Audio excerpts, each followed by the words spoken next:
Habang opisyal ng umaarangkada ang taping ng Incognito Season 2, isa sa pinakamalaking tanong ng mga tagahanga ay kung sino-sinong artista ang posibleng pumalit sa mga karakter ni na Richard Gutierrez at Baron Geisler.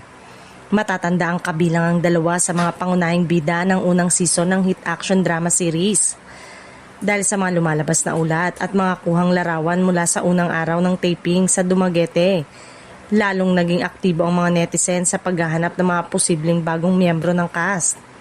Maraming nagsasabing malaking hamon ang pagpuno sa puwang na iiwan ng dalawang veteranong aktor na naging mahalagang bahagi ng tagumpay ng serye. Kabilang sa mga pangalang madalas na binabanggit online ng ilang kapamilya aktor na may karanasan sa aksyon at drama.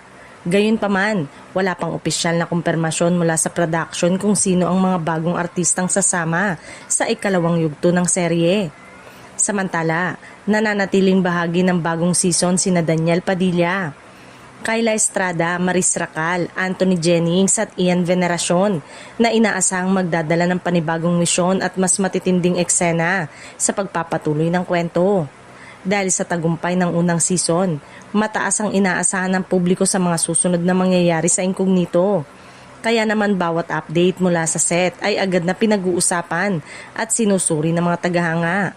Sa ngayon, palaisipan pa rin kung sino ang opisyal na papalit kina Richard Gutierrez at Baron Geisler. Hanggat wala pang inilalabas sa formal na anunsyo ang ABS-CBN at ang production ng serye, mananatiling bukas ang iba't ibang haka-haka at espekulasyon ng mga manonood.